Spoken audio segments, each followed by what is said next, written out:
Simon Chin wiped the leather polish from his hands as he finished stitching the last seam on a traveler's boot. His small repair shop sat quietly in the lower level of Crossroads Haven, a massive space station that floated at the edge of 3 different star systems. Every day, hundreds of alien species passed through the bustling corridors outside his door. Some stopped to get their footwear fixed. Most just walked by without a second glance. The shop was not fancy. The walls were plain metal, decorated only with a few tools hanging on hooks. A single workbench sat in the center, covered with thread, needles, leather scraps, and bottles of different adhesives. Some were made on Earth. Others came from planets Simon had never visited. A small sign above his door read "Footwear Repairs, All Species Welcome," in 12 different languages. Simon had learned early that making everyone feel welcome was good for business. He had been on Crossroads Haven for 7 years now. Before that, he lived on Earth, working in his father's shoe shop in a quiet neighborhood. Life had been predictable and safe. But Simon wanted something more. He wanted to see the stars, meet new people, and experience the vast galaxy he had only read about in books. So he saved his money, bought a ticket on a transport ship, and never looked back. The station became his home. At first, the aliens had been suspicious of him. Humans were newcomers to the galactic community, and many species did not trust them yet. But Simon kept his head down and focused on his work. He fixed boots for Krellian merchants. He repaired sandals for the Sien dancers. He even figured out how to mend the magnetic foot wraps worn by the floating Unari people. Slowly, word spread that the human cobbler was honest, skilled, and fair. Now his days followed a comfortable rhythm. Wake up early, open the shop, fix whatever needed fixing, close at sunset, and rest. It was simple work, but Simon found peace in it. Every pair of shoes had a story. Every repair was a small act of care. You like that? The afternoon sun filtered through the station's artificial sky panels, casting warm light across his workbench. Simon was alone in the shop, humming an old Earth song his father used to sing. He was about to close early when the door suddenly burst open. A young dragon child stumbled inside, gasping for breath. She was small, barely reaching Simon's waist. Her scales were pale silver, shimmering like moonlight. Tiny wings sprouted from her back, still too small and delicate for flight. Her golden eyes were wide and wet with tears. Simon immediately stood up from his stool. He had seen dragons before on the station, but always from a distance. They were a proud species, ancient and powerful. Most kept to themselves. Seeing one so young and distressed made his chest tighten with concern. "Please," the child sobbed, her voice high and trembling. "Please, can you help me?" Simon quickly moved around the workbench and knelt down so he was at her eye level. His knees creaked slightly. "Hey, it's okay. Take a deep breath. You're safe here. What's wrong?" The young dragon clutched something against her chest, her small claws trembling. She looked up at Simon with desperate eyes. "My shoes," she whimpered. "They're ruined. I don't know what to do." She held out her hands, revealing a pair of delicate shoes. Simon had never seen anything like them before. They were woven from a fabric that seemed to glow faintly, catching the light like captured starlight. Intricate patterns covered every surface, spirals and symbols that clearly meant something important. But one shoe was badly torn across the front, the beautiful fabric shredded and hanging loose. The other had a broken strap that dangled uselessly. "Oh no," the child whispered, fresh tears spilling down her scaled cheeks. "Grandmother made these before she died. Now they're destroyed and I can't ever get them back." Her voice broke on the last word. She started crying harder, her small body shaking with grief. Simon felt something twist in his heart. He had seen this kind of pain before. Not often, but enough times to recognize it. This was not just about damaged shoes. This was about love, memory, and loss. These shoes carried something far more valuable than their physical form. "What's your name, sweetheart?" Simon asked gently, keeping his voice soft and calm. The child hiccuped and wiped her eyes with the back of her clawed hand. "Essa," she said quietly. "My name is Essa." "Essa. That's a beautiful name." Simon carefully took the shoes from her trembling hands. "Can you tell me what happened?" Essa sniffled and tried to steady her breathing. "I was playing near the cargo docks with some other children. We were running and chasing each other. I didn't see the sharp metal sticking out from one of the containers. My shoe caught on it and tore. Then when I tried to pull it free, the strap on the other one broke." She looked down at her bare feet, her golden eyes filled with shame. "I was being careless. Grandmother always told me to be careful with special things. But I forgot. And now they're ruined forever." Simon carried the shoes to his workbench and turned on his magnifying light. He studied them carefully, running his fingers over the shimmering fabric. It was stellar silk, he realized. Incredibly rare and difficult to work with. The symbols woven into the material were precise and deliberate. This was not casual craftwork. This was art created with deep skill and intention. "These are truly beautiful, Essa," Simon said honestly.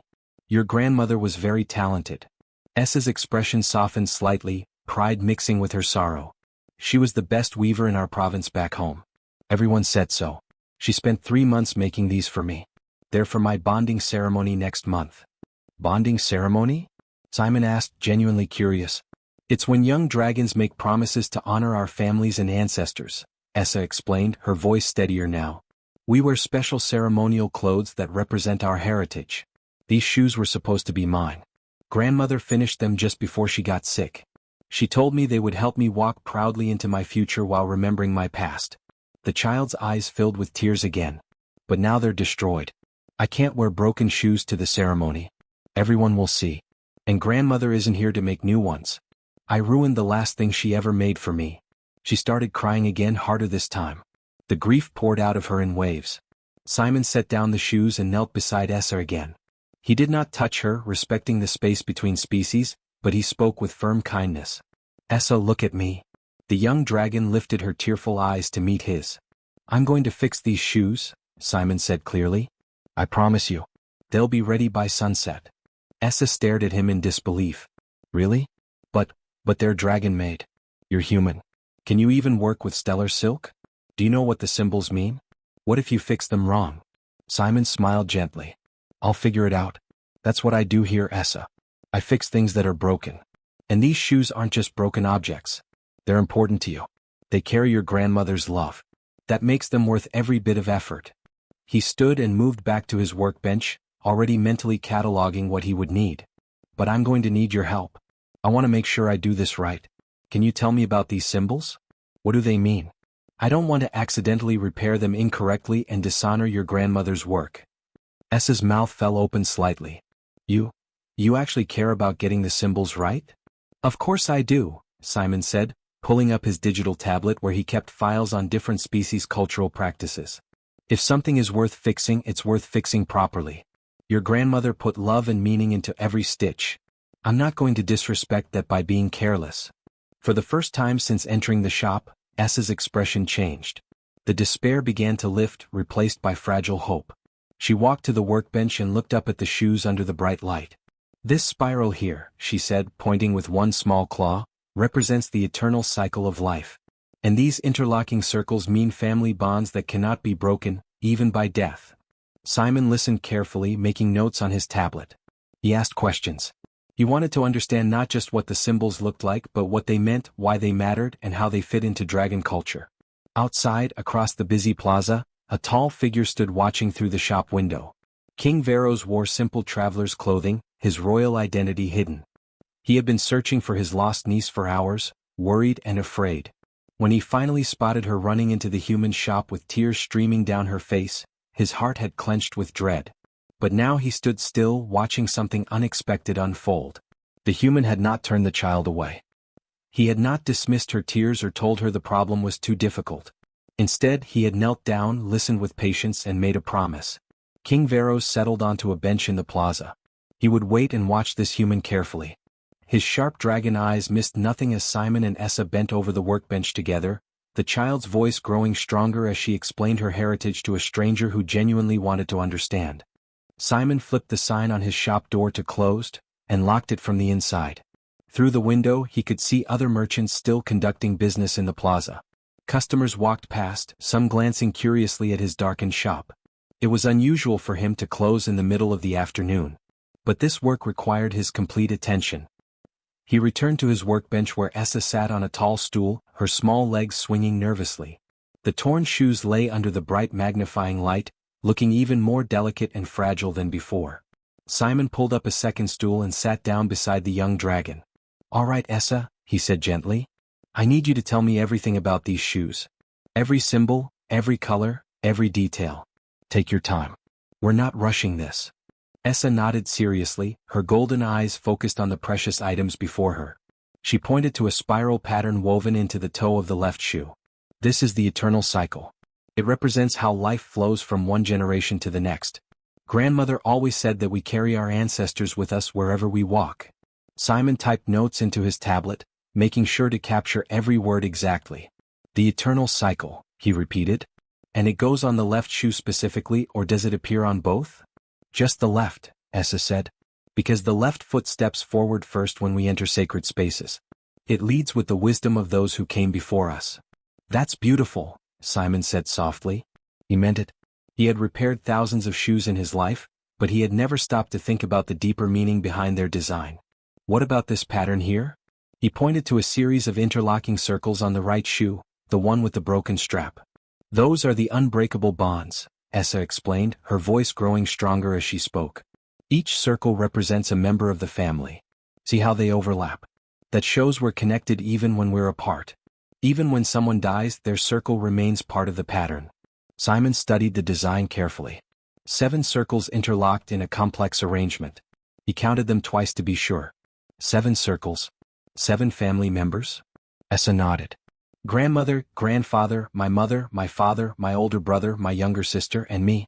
We're all woven together. She touched the broken strap gently, her claw tracing where the fabric had torn. When the strap broke, it felt like the bonds were breaking too. Like I was being separated from everyone. Simon felt his throat tighten. He understood loss. His own mother had died when he was young. He still kept a photograph of her in his living quarters, carefully preserved. Some things were too precious to ever let go. We'll fix the bonds, Simon promised. The strap will be stronger than before. I guarantee it. For the next hour, Essa walked Simon through every detail of the shoes. She explained how the silver thread represented moonlight, which dragons considered sacred. She showed him how the toe curved slightly upward in the traditional dragon style, meant to help the wearer feel light on their feet. She described the tiny gemstones embedded along the heel, each one representing a virtue her grandmother hoped she would embody. Courage, wisdom, kindness, strength, loyalty, and honor. Simon listened to everything with complete focus. He asked questions when he did not understand. He made Essa repeat certain details to ensure he had them right. He treated her knowledge with the same respect he would give to a master craftsman teaching their trade. Outside in the plaza, King Veros remained on his bench. He had been sitting there for over an hour now, watching through the shop window. Other dragons had walked past, some recognizing him despite his simple disguise. He had raised a claw to his lips, silently asking them not to reveal his identity. They had nodded and moved on, understanding that their king was conducting private business. Veros had ruled the dragon realm for 30 years. He had seen countless acts of kindness and cruelty in that time. He prided himself on being a good judge of character. But watching this human interact with his niece stirred something unexpected in his ancient heart. The human could have turned Essa away. Dragon-human relations were complicated at best. There had been conflicts over territory, misunderstandings about customs, and trade disputes that sometimes turned violent. Many humans feared dragons. Many dragons looked down on humans as a young, impulsive species not worth their time. But this human showed none of that prejudice. He did not see a dragon child. He saw a child in pain, and he had responded with immediate compassion. Veros watched as Simon pulled out his cultural database and began cross-referencing the symbols Essa had described. The human was being thorough, careful, and respectful. He was not guessing or improvising. He was doing the research necessary to honor the work properly. A merchant approached Veros, asking if he needed anything. The king waved him away politely, his eyes never leaving the shop window. Inside, Simon had spread out several reference images on his tablet. He showed them to Essa, asking her to confirm which designs matched her grandmother's work. The young dragon leaned close, studying each image with serious concentration. That one is close, but the spirals turn the wrong direction, she said, pointing to one image. Grandmother always said the spirals should flow clockwise, following the movement of our planet around its sun. Simon made a note. Clockwise. Got it. And the thickness of the thread here, does that matter? Yes, Essa said. Thicker thread means stronger bonds. Grandmother used the thickest stellar silk she could find because she wanted my family connections to be unbreakable. Simon nodded slowly. He was beginning to understand the depth of thought that had gone into these shoes. Every choice had meaning. Every detail told part of a story. This was not just craftsmanship. This was love made visible. He stood and walked to his storage cabinet, pulling out several drawers. His collection of materials had grown over the years as he worked with different species. He found a spool of stellar silk he had purchased months ago from a traveling merchant. It was expensive, and he had been saving it for a special project. This, he decided, qualified. He also pulled out specialized needles designed for delicate work, a magnifying headset that would help him see the tiny stitches, and several types of adhesive that might work with the unique properties of stellar silk. "This is going to take time," Simon said, returning to the workbench. "I'll probably be working through the night. Do you need to contact your family? Let them know where you are." Essa's expression fell. "I got separated from my guardians in the market crowd. They're probably looking for me. But I can't leave without the shoes. I can't face them with broken shoes. They'll be so disappointed." Simon considered this carefully. "I can send a message to station security. Let them know you're safe here. Would that help?" Essa nodded gratefully. "Yes, please. Tell them I'm with the cobbler and I'll come back when my shoes are fixed." Simon sent a quick message through his communication device, noting that a young dragon was safe in his shop and would return to her guardians before sunset. He did not mention the king's niece, having no idea of Essa's true identity. Outside, King Veros received a notification on his own device. Station security had located Essa. She was safe with a human cobbler. Relief flooded through him, but he did not move from his bench. He wanted to see how this situation played out. Simon laid out the damaged shoes and began his careful examination. The tear in the fabric was severe, cutting through 3 different symbolic patterns. The broken strap had actually snapped in 2 places, not just one. This was going to be even more challenging than he initially thought. But Simon did not complain. He did not tell Essa it was too difficult. He simply rolled up his sleeves and got to work. He started by carefully documenting everything with photographs. He measured the exact dimensions of each pattern. He noted the thread count and the weaving technique. He wanted to ensure that when he made repairs, they would be invisible, seamless, and true to the original design. Essa watched him work with wide eyes. "You're being so careful," she whispered. "Your grandmother put her heart into making these," Simon replied, not looking up from his work. "The least I can do is put mine into fixing them." He threaded the first needle with stellar silk, his hand steady despite the delicate nature of the material. The fabric shimmered under the light, almost alive with inner radiance. He had never worked with anything quite like it before. Simon took a deep breath and made his first stitch. It had to be perfect. Every stitch after would build on this foundation. There was no room for error. Across the plaza, King Veros leaned forward on his bench, watching the humans' careful hands begin their patient work. The afternoon sun shifted lower in the artificial sky. Shadows grew longer. The bustling crowd began to thin as merchants closed their stalls for the day. But Simon's shop remained lit, a small beacon of focused dedication. And the king remained watching, a silent witness to something he had not expected to find in the vast, complicated galaxy. Genuine kindness, offered without hesitation to a child who needed it. The station's artificial sky dimmed to simulate evening. Outside Simon's shop, the plaza emptied as merchants packed up their goods and travelers headed to their quarters. The bright bustle of afternoon faded into the quiet hum of nighttime on Crossroads Haven. Inside the shop, Simon sat hunched over his workbench under the bright cone of his magnifying lamp. 3 hours had passed since he started working on the shoes. His back ached from sitting in the same position. His eyes burned from focusing on the tiny, delicate stitches. But he did not stop. Essa remained on her stool, watching him work with quiet fascination. She had stopped crying. The fear and panic that had driven her into the shop had been replaced by cautious hope. Every few minutes, she would lean forward to see what Simon was doing, her golden eyes tracking the movement of his needle. Simon completed another careful stitch on the torn fabric, pulling the stellar silk thread tight. The material was unlike anything he had worked with before. It seemed to resist normal sewing techniques as if it had a will of its own. He had to adjust his grip 3 times before finding the right angle to pierce it without damaging the delicate fibers. "How did your grandmother learn to work with this material?" Simon asked, more to keep Essa engaged than because he expected useful information. "She studied with the master weavers for 20 years, Essa said softly. "She told me that stellar silk comes from the cocoons of moon moths that only live on our home planet. They spin it under the light of our 3 moons. It takes thousands of cocoons to make enough fabric for 1 pair of shoes." Simon paused his work and looked at the shoes with new understanding. Thousands of cocoons. 20 years of training. He shook his head slowly. "Essa, these shoes are priceless." "I know," the young dragon whispered. "That's why I feel so terrible for damaging them." Simon returned to his stitching. Accidents happen. What matters is fixing what we can and learning from our mistakes. He worked in silence for another 30 minutes, carefully closing the tear in the fabric.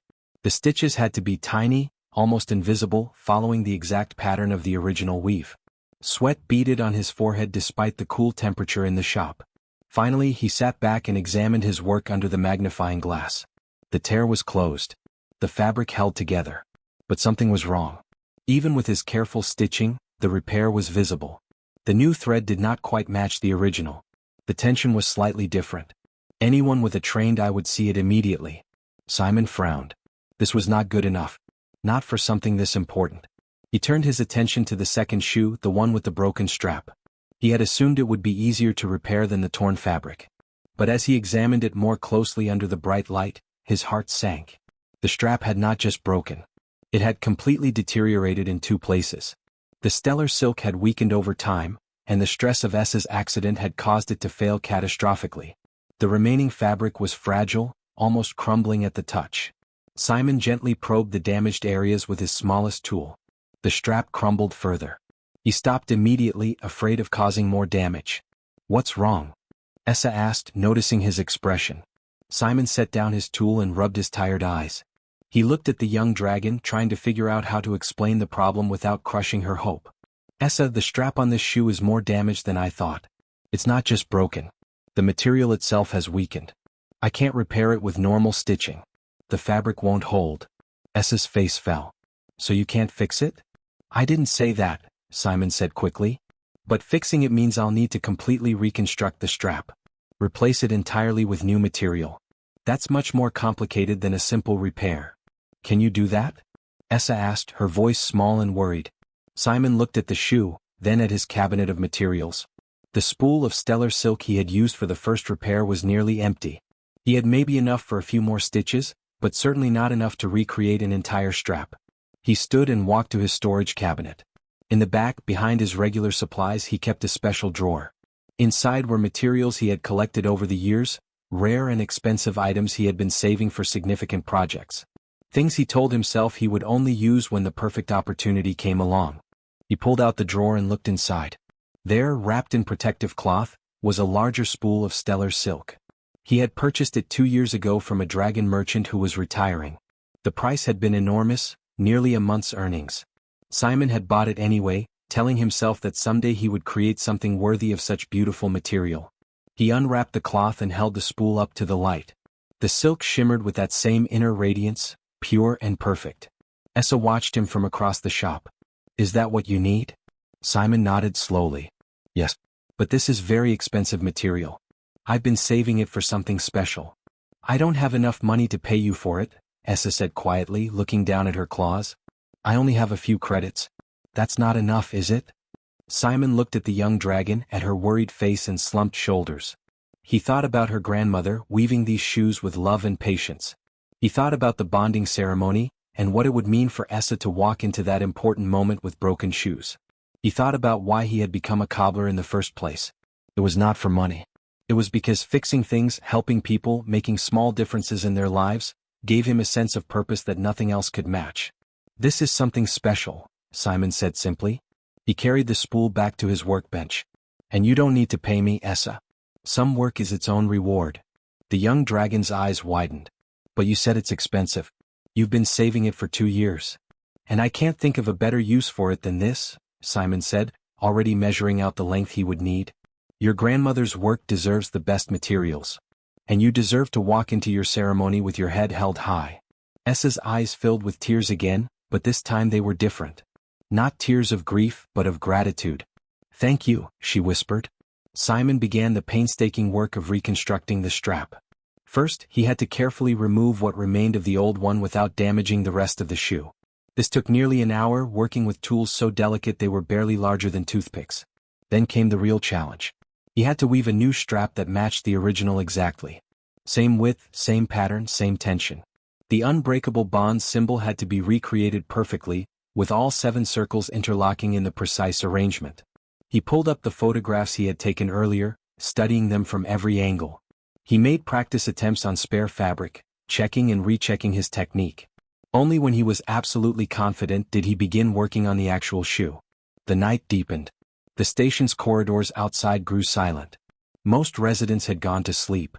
But Simon's shop remained bright, a small island of light and concentration. His hands moved with careful precision, weaving the stellar silk into intricate patterns. Each circle of the unbreakable bonds had to be perfect. He wove the first circle, then the second, carefully overlapping them. Then the third, fourth, fifth. His fingers ached. His vision blurred. But he kept going. Essa fought to stay awake, watching his progress. But eventually exhaustion won. Her head drooped and she began to nod off on the stool. Simon noticed. He stood, stretching his stiff muscles, and walked to the small storage room at the back of his shop. He kept a blanket there for cold nights. He brought it out and gently draped it over Essa's shoulders. The young dragon stirred slightly but did not wake. She curled up on the stool, her small wings tucked against her back, breathing softly. Simon returned to his work. The shop fell into complete silence except for the tiny sounds of needle passing through fabric and the occasional soft breath from the sleeping child. Outside, King Veros still maintained his vigil. He had moved from the bench to a shadowed alcove where he could watch without being easily seen. He had witnessed Simon turn away 3 potential customers, all of whom had knocked on the locked door. The human had simply pointed to his closed sign and shaken his head. The king watched as hours passed and the human never stopped working. Never complained. Never showed frustration or impatience. When Veros saw Simon cover his sleeping niece with a blanket, something shifted in the old dragon's heart. This was not just competent service. This was genuine care. Inside the shop, Simon completed the 6th circle of the unbreakable bonds pattern. One more to go. His hands trembled slightly from fatigue, but he steadied them. This last circle represented Essa herself. It had to be perfect. He wove the final threads with meticulous care, overlapping the 7th circle with all the others in the exact pattern Essa had described. When he pulled the last stitch tight, he sat back and examined his work under the magnifying glass. The strap was complete. Every detail matched the original. The 7 circles interlocked perfectly, representing a family bound together across time and distance. Simon allowed himself a small smile of satisfaction. Then he looked at the first shoe, the one with the repaired tear. The stitching was good, but the repair was still visible. That was not acceptable. Not for this. He made a decision. If he was going to reconstruct one shoe strap, he should recreate the torn sections as well. Make both shoes perfect, not just functional. He reached for his tools again. The night was still young and he had plenty of stellar silk left. Essa slept peacefully under her blanket, trusting completely in the human cobbler's promise. And Simon worked on, his tired hands creating something worthy of a grandmother's love. Dawn light filtered through the station's artificial sky panels, painting the plaza in soft shades of gold and orange. The night cycle was ending and Crossroads Haven was beginning to wake. Merchants opened their stalls. Early travelers moved through the corridors with purpose. The daily rhythm of the station resumed. Inside Simon's shop, the cobbler sat slumped over his workbench, fast asleep. His head rested on his folded arms, surrounded by tools and scraps of fabric. The magnifying lamp still glowed above him, casting a bright circle on the workspace. His hands were smudged with leather dye and small cuts from where the needles had slipped during the long night. On the bench in front of him, perfectly positioned under the light, sat a pair of ceremonial dragon shoes. They gleamed with an inner radiance, the stellar silk catching the morning light and transforming it into something magical. Every symbol was precise. Every stitch was invisible. Every detail had been recreated with absolute accuracy. Essa still slept on her stool, wrapped in Simon's blanket. Her small chest rose and fell with peaceful breathing. One of her wings had slipped out from under the blanket and hung down, the delicate membrane translucent in the morning light. A gentle chime sounded as the station's wake cycle began. Soft music played through hidden speakers, designed to rouse residents gradually. Essa stirred first, blinking her golden eyes open. For a moment she looked confused, unsure where she was. Then memory returned and she sat up quickly, the blanket falling away. Her eyes immediately found the shoes on the workbench. She stared at them, not quite believing what she was seeing. Slowly, carefully, she slid off the stool and approached the bench. She reached out one trembling claw and touched the nearest shoe. It was real. It was whole. It was perfect. "Simon," she whispered, then louder, "Simon, wake up." The cobbler jerked awake, nearly knocking over a bottle of adhesive. He blinked rapidly, disoriented from too little sleep. What's wrong?" "The shoes," Essa breathed, picking them up with reverent care. They're beautiful. They're perfect. They look even better than before. Simon rubbed his tired eyes and looked at his work with fresh perspective. In the morning light, the repairs were completely invisible. The new strap blended seamlessly with the original design. The reconstructed sections of fabric showed no trace of the tear. If he had not done the work himself, he would never have known these shoes had been damaged. I stayed up most of the night, Simon admitted, stretching his stiff neck. I wanted to make sure everything was exactly right. Essa turned the shoes over in her hands, examining every angle. Tears began streaming down her face again, but these were different from yesterday's tears. These were tears of overwhelming joy and relief. I can't believe it, she said, her voice choked with emotion. When I walked in here yesterday, I thought I had lost grandmother's gift forever. But you brought them back. You made them whole again. She looked up at Simon with shining eyes. How much do I owe you? I have some credits saved. It's not much, but I can bring more. I can work and pay you over time. However long it takes, I'll pay you back for this. Simon shook his head and stood up from his stool. His joints protested after sitting in one position for so many hours. Essa, I told you yesterday. Some work is its own reward. You don't owe me anything. But the materials, Essa protested. That stellar silk was expensive. You used your own special supplies. I can't just take that without paying. You're not taking anything, Simon said gently. I'm giving it freely. Your grandmother put her love into making those shoes. I put my care into fixing them. Love and care aren't things you can put a price on. He walked to a small mirror mounted on the wall and splashed some water on his face from a nearby basin. Besides, seeing your face right now, seeing how happy you are, that's payment enough for me. Essa clutched the shoes to her chest, fresh tears spilling down her scaled cheeks. I don't know what to say. Thank you doesn't feel like enough. Thank you is always enough, Simon replied with a warm smile. Now, do you want to try them on?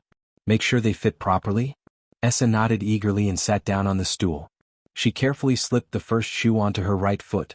It fit perfectly, the strap secure and comfortable. Then she put on the left shoe, the one with the eternal cycle symbol. Her claws trembled slightly as she fastened the delicate closures. She stood up and took a few tentative steps. The shoes fit as if they had been made for her, which of course they had been. But now, after Simon's careful reconstruction, they felt even more special. Every step she took carried not just her grandmother's love, but also the kindness of a stranger who had cared enough to make them perfect. They're wonderful, Essa said, walking in a small circle. They feel just like I remember. No better. They feel stronger. Simon watched her with satisfaction. This was why he did this work. Not for money or recognition, but for these small moments of pure happiness. I reinforced some of the weak points while I was doing the repairs. They should hold up much better now.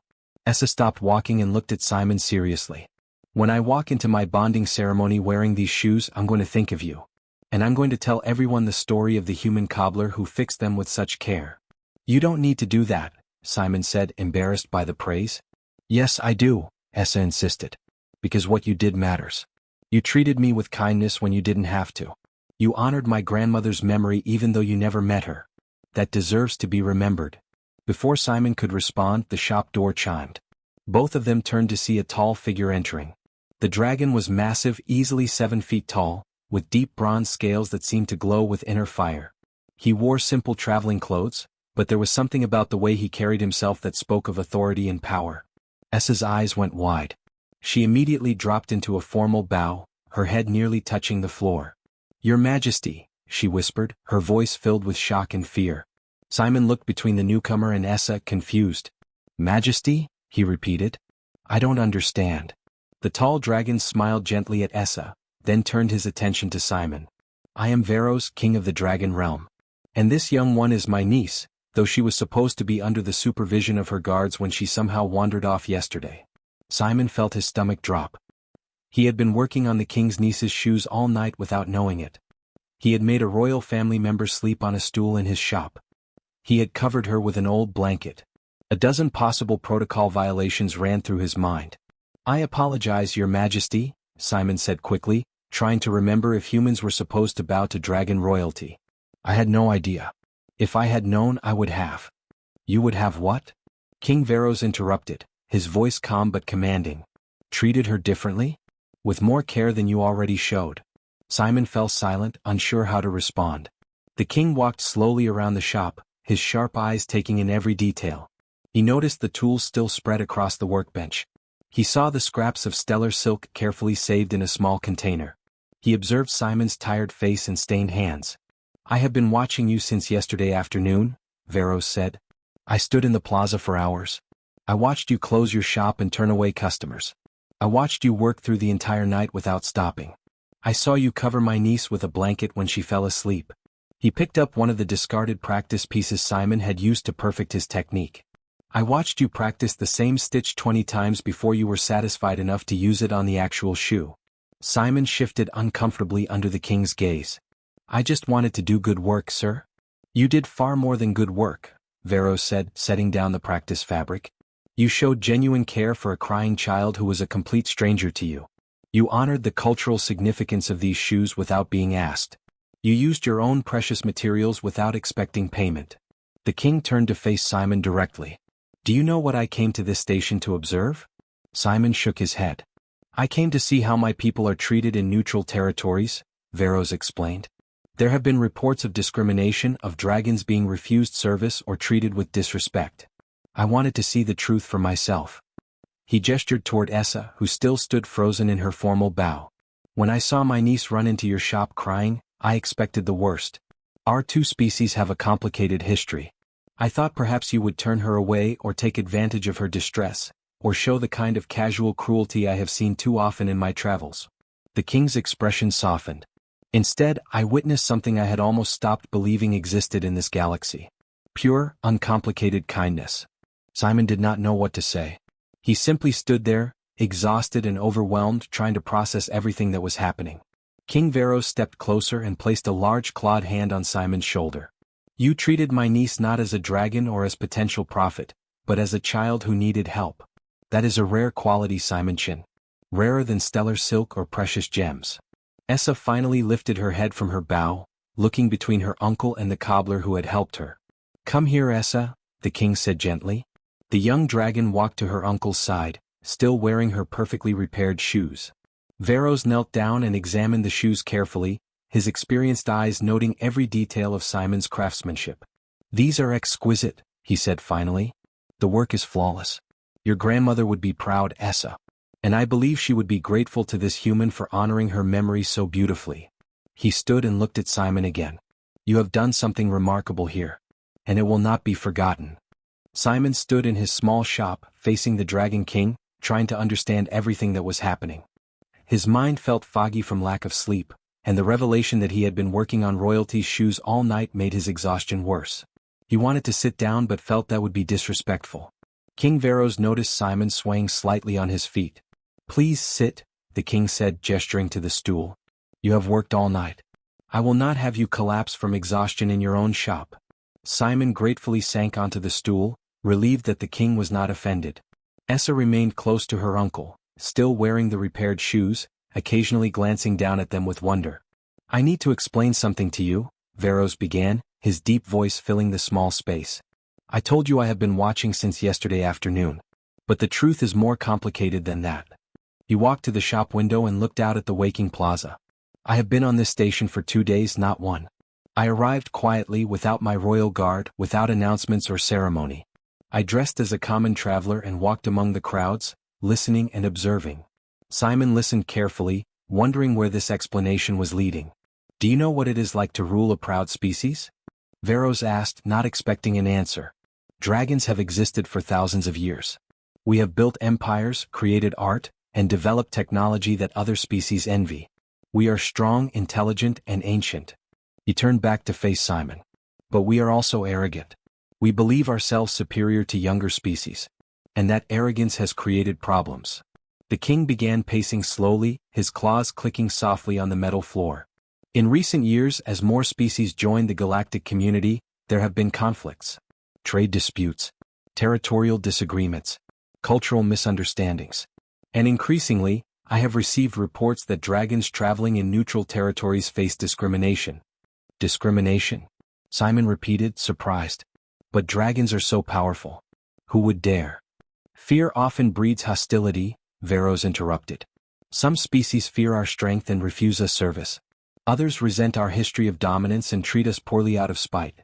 Still others simply do not understand our customs and inadvertently insult us. He stopped pacing and looked directly at Simon. I needed to see this for myself. So I came here to Crossroads Haven, one of the busiest neutral stations in this sector. I wanted to observe how dragons are truly treated when my authority is not present to influence behavior. Essa shifted uncomfortably, clearly hearing some of this information for the first time. What did you find? Simon asked quietly. Veros's expression grew somber. Mixed results. I saw a dragon merchant overcharged for docking fees simply because the station master assumed we have unlimited wealth. I watched a young dragon couple refused entry to a restaurant because the owner claimed they had no tables available, though I could see empty seats through the window. The king's voice grew harder. I witnessed a dragon scholar mocked by a group of humans who made jokes about our appearance, imitating the way we speak, laughing as he walked past. Simon felt shame wash over him even though he had done none of these things. He was human and other humans had behaved cruelly. But I also saw kindness, Veros continued, his tone softening. I saw the Xian shopkeeper help an elderly dragon carry her purchases. I watched a human child share her snack with a young dragon who had dropped his food. I observed small acts of decency scattered among the thoughtless cruelty. He walked closer to Simon. And then yesterday I was searching for Essa. Her guards had lost track of her in the market crowd, and I was desperately trying to locate her before something terrible happened. When I finally spotted her running into your shop with tears streaming down her face, I felt my heart stop. Essa looked down at her feet, ashamed of having caused such worry. I rushed toward your shop, prepared to intervene, Veros said. I expected to find her being turned away, or perhaps charged an outrageous price for simple repairs. I expected a human shopkeeper to see an opportunity to exploit a crying child. The king's eyes met Simon's. Instead, I saw you kneel down to her level. I saw you take her damaged shoes with gentle hands. I watched you make a promise to a stranger's child without hesitation. Simon shifted on his stool, uncomfortable with the praise. I just did what anyone would do. No, Veros said firmly. That is precisely the point. You did what anyone should do but very few actually would. You saw a child in distress and responded with immediate compassion. You did not see a dragon or a potential customer. You saw someone who needed help. The king resumed his pacing, his voice taking on a thoughtful quality. I decided to wait and watch. I wanted to see if your kindness was genuine or just a performance to win a customer. So I sat in the plaza, hidden in plain sight, and I observed everything. He counted off on his clawed fingers. I watched you close your shop and turn away paying customers. I saw you spend over an hour just listening to Essa explain the cultural significance of her shoes. I observed you research dragon symbols and traditions to ensure you honored them correctly. Veros paused, his expression growing more intense. I watched you discover that the repairs would require expensive materials from your personal collection. Materials you had been saving for years. And I saw you use them without hesitation, without asking for payment, without even suggesting that Essa owed you anything. Simon looked at Essa, who was watching her uncle with wide eyes. The shoes were important to her, Simon said simply. They carried her grandmother's love. That made them worth any cost. Exactly, the king said. You understood something that many beings never grasp. You recognized that value is not always measured in credits or precious materials. Some things are priceless because of what they represent. He moved to the workbench and gently picked up one of the practice pieces Simon had discarded during the night. I watched you practice the same techniques over and over, refusing to work on the actual shoes until you were absolutely certain you could do it perfectly. I saw you working by lamplight while the entire station slept, your hands moving with such careful precision. The king set down the practice fabric and turned back to Simon. Most impressively, I watched you cover my niece with a blanket when she fell asleep, treating her with the same protective care you would show your own family. Essa stepped forward. Uncle, I need to tell you something. I got separated from the guards because I was being foolish. I wandered away from them to look at some interesting vendor stalls. When I realized I was lost, I panicked. And then I caught my shoes and they tore and I thought my life was ruined. She looked at Simon with gratitude. But Simon helped me. He did not scold me for being careless or tell me I was foolish. He just helped. He made me feel safe when I was scared. Veros placed a gentle claw on his niece's head. I know, little one. I saw everything. And I am not angry with you. Mistakes happen. What matters is that you found someone trustworthy in your moment of need. He turned his attention back to Simon. Do you understand what you have done here? You have shown me that despite all the conflicts between our species, Despite the misunderstandings and the historical tensions, genuine connection is still possible. Simon shook his head slowly. I just fixed some shoes, Your Majesty. I do not think I did anything extraordinary.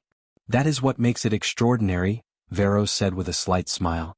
You treated this momentous situation as if it were completely ordinary. You responded to a child's tears with kindness because that is who you are, not because you expected reward or recognition. The king walked to the shop door and looked out at the plaza, which was now fully awake with morning activity. I have nobles in my court who would have turned Essa away if she were not royalty. I have advisors who would have seen her tears as weakness rather than genuine distress. I have warriors who would have laughed at the idea of spending an entire night repairing delicate shoes.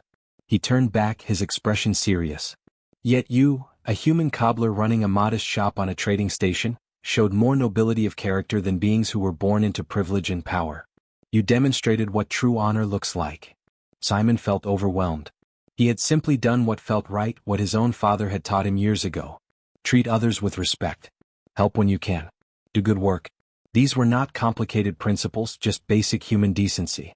Every child deserves to have their treasures protected, Simon said finally. Whether those treasures are shoes or toys or memories, it does not matter who the child is or where they come from. They all deserve care and respect. King Veros smiled, a genuine expression of warmth. Spoken like someone who truly understands what matters in this universe. Not power or wealth or status, but simple compassion offered freely to those who need it. He reached into his traveling cloak and pulled out a small medallion. It was made of polished dragon steel, engraved with intricate symbols that Simon did not recognize. This is the mark of the dragon friend. It is rarely given, and only to those who have shown exceptional kindness to my people. The king placed the medallion in Simon's hand. You have earned this through your actions, Simon Chin. Wear it with pride. It grants you safe passage and respect in all dragon territories. More importantly, it marks you as someone of true character. Simon looked down at the medallion, feeling its weight in his palm. It was beautiful, the craftsmanship as careful and detailed as the work he had done on Essa's shoes. I do not know what to say, Simon whispered. Say you will continue being exactly who you are, Veros replied. The galaxy needs more people like you. People who see past species and status to the heart of what truly matters. The medallion felt warm in Simon's hand, as if it carried some kind of energy within the polished dragon steel. He looked at King Veros, still trying to process everything that had happened. Just yesterday morning, he had been a simple cobbler running a quiet shop. Now he stood before royalty, holding an honor he never imagined receiving. I truly do not deserve this, Simon said, attempting to return the medallion. I only did what felt right. King Veros gently closed Simon's fingers around the medallion. That is precisely why you deserve it. Those who seek honor rarely earn it. Those who simply do good without expecting reward are the ones worthy of recognition. The king stepped back and straightened to his full impressive height. But I intend to do more than simply give you a medallion, Simon Chin. With your permission, I would like to share your story. Simon felt a flutter of nervousness in his chest. Share my story? I do not understand. The Galactic Communication Network reaches billions of beings across thousands of worlds, Veros explained. As king, my words carry weight. I want to tell everyone what happened here. I want them to know about the human cobbler who showed my niece extraordinary kindness. Essa moved closer to Simon, her golden eyes bright with excitement. Uncle wants everyone to know how wonderful you are. Simon shook his head quickly. Please, Your Majesty, that is not necessary. I do not want fame or attention. I just want to continue my work in peace. Veros smiled knowingly. I understand your reluctance. But this is not about making you famous. This is about showing the galaxy that compassion between species is possible. Your story could inspire others to treat each other with similar kindness. The king placed a large clawed hand on Simon's shoulder. Too often, the news is filled with stories of conflict and division. Species fighting over resources, arguing over borders, refusing to understand each other's cultures. Your simple act of kindness is a powerful counter to all that negativity. Simon considered this carefully. He had never thought of his work as having larger implications. He just fixed shoes. He helped people. It seems so small in the grand scheme of the galaxy. If you truly believe it will help, Simon said slowly, then I will not object. But please keep the focus on what we can all learn from this, not on me personally. Agreed, Veros said. He pulled out a small communication device and spoke into it briefly in the dragon language. Within moments he switched to galactic common. I am recording now. The king's voice took on a formal, commanding tone as he spoke into the device. This is King Veros of the Dragon Realm. I am transmitting from Crossroads Haven Station, where I have witnessed something that gives me hope for our shared future in this galaxy. He went on to describe finding Essa in Simon's shop, watching through the night, and observing the cobbler's careful, respectful work. He spoke about the cultural significance of the shoes and how Simon had honored dragon traditions without being asked. He emphasized the kindness shown to a crying child, regardless of species or status. Let this human's actions remind us all that our differences need not divide us, Veros concluded. Compassion, respect, and genuine care for others transcend all barriers of species, culture, and history. I hereby name Simon Chin an honorary friend of the Dragon Realm, and I encourage all who hear this message to reflect on how they treat those different from themselves. He ended the recording and put away the device. Within hours, that message will reach every corner of the galaxy. Simon felt dizzy. His quiet life was about to change dramatically, and he was not sure he was ready for it. The change began almost immediately. By midday, other dragons on the station had heard the king's message. They began arriving at Simon's shop, wanting to meet the human who had earned such high praise. Some brought gifts. Others simply wanted to shake his hand and thank him for his kindness to Essa. Simon greeted each visitor politely but felt overwhelmed by the attention. He was relieved when King Veros finally departed with Essa, though the young dragon promised to visit again soon. I will come back before my bonding ceremony, Essa said, hugging Simon carefully. I want you to see me wearing the shoes in the full ceremonial outfit. I would like that very much, Simon replied warmly. Over the following days, the flood of visitors continued. News outlets requested interviews. Other cobblers contacted him asking about his techniques. Species he had never heard of sent messages of appreciation for his demonstration of cross-cultural respect. But the most significant change came in the form of new customers. Beings from dozens of different species began bringing their repair work to Simon's shop. They had heard the story and wanted to support someone who treated all beings with dignity. Simon found himself working longer hours than ever before, but he did not mind. Each repair was an opportunity to learn about a new culture, a new tradition, a new way of seeing the universe. He treated every item with the same care he had shown Essa's shoes, and word of his quality work spread further. 3 months after the incident with Essa, Simon received an unexpected visitor. A young dragon barely older than Essa stood nervously in his doorway. Are you Simon Chin? The young dragon asked, his voice uncertain. I am, Simon replied, setting down the boot he was working on. How can I help you? My name is Krell. I am studying to be a craftsman in the Dragon Realm. When I heard King Veros' story about you, I became fascinated by your work. He hesitated, then continued in a rush. I was wondering if you might consider taking an apprentice. I want to learn your techniques, especially how you work with different species footwear. Simon was surprised but intrigued. You want to learn from me? But surely Dragon Master Craftsman could teach you far more than I could. Krell shook his head. They can teach me dragon techniques. But you understand something they do not. You know how to honor other cultures' traditions. You see value in work that serves others, not just work that brings prestige. That is what I want to learn. Simon thought about his small shop, barely large enough for one person to work comfortably. He thought about his simple routine and quiet life. Taking an apprentice would change everything. But he also thought about how much his own father's teaching had shaped who he became. The chance to pass on knowledge and values to a new generation was a precious gift. All right, Simon said with a smile. But I warn you, the work is not glamorous. Long hours, difficult materials, demanding customers. Are you sure you want this? Krell's face lit up with joy. I am absolutely sure. That is how Simon Chin, human cobbler, came to teach dragon craftsmanship techniques he had learned by necessity and trial. Krell proved to be an excellent student, eager and patient. More importantly, he embraced Simon's philosophy of treating every repair as an act of care and respect. Word spread that the honorary friend of the Dragon Realm was training a dragon apprentice.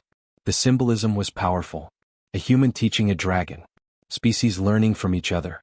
Old barriers breaking down through shared work and mutual respect. Other young beings, curious about this unusual partnership, began visiting the shop. Some came from species that had historical conflicts with dragons or humans. But in Simon's small workspace, those old hatreds seemed to fade. Everyone was welcome.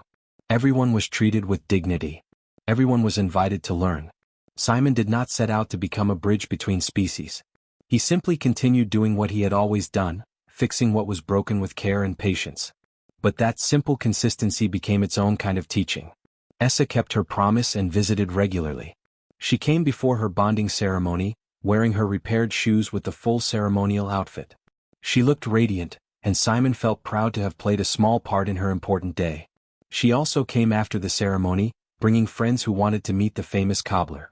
She visited during her studies at the Dragon Academy. She stopped by whenever she traveled through Crossroads Haven. Over time, Essa and Simon developed a genuine friendship that transcended their different species and ages. They shared meals together. They discussed philosophy and culture. They laughed at each other's jokes, even when the humor did not quite translate across species. Years passed. Simon's hair began to gray at the temples. His hands developed the calluses and scars of a lifetime of careful work. But he never grew tired of his craft. Each day brought new challenges, new opportunities to help someone in need. Krell eventually completed his apprenticeship and opened his own shop on a dragon world, carrying Simon's teachings to a new place. Other apprentices followed, some dragon, some human, some from species Simon had never encountered before his time on Crossroads Haven. The small repair shop became known across multiple star systems. Not because Simon sought fame, but because people recognized something rare and valuable in his approach to work and life. Beings traveled great distances just to have their treasured items repaired by the cobbler who understood that some things cannot be measured in credits. King Veros visited occasionally, always quietly and without ceremony. He and Simon would sit together in the shop after closing, drinking tea and discussing the state of the galaxy. The king valued Simon's perspective, the view of someone who saw the universe not through politics and power, but through the simple interactions of daily life. "You changed more than you know," Veros told Simon during one such visit. "That day with Essa's shoes planted seeds that are still growing. Species that would never have cooperated before are now working together, inspired by your example." Simon shook his head humbly. "I just fix shoes, Your Majesty. Any larger impact is the result of people choosing to be kind to each other." "Perhaps," Veros said with a knowing smile. "But sometimes all people need is a reminder that kindness is possible. You provided that reminder at precisely the right moment." As the years continued, Simon's legacy grew not through grand gestures or dramatic actions, but through countless small moments of compassion. Every child who left his shop with a repaired treasure. Every apprentice who learned to value service over status. Every species member who experienced genuine respect from someone different from themselves. The medallion King Veros had given him hung on the wall of his shop, a symbol of honor earned through simple decency. And beneath it, Simon Chen continued his work, one careful stitch at a time, proving that the smallest acts of kindness could echo across the stars.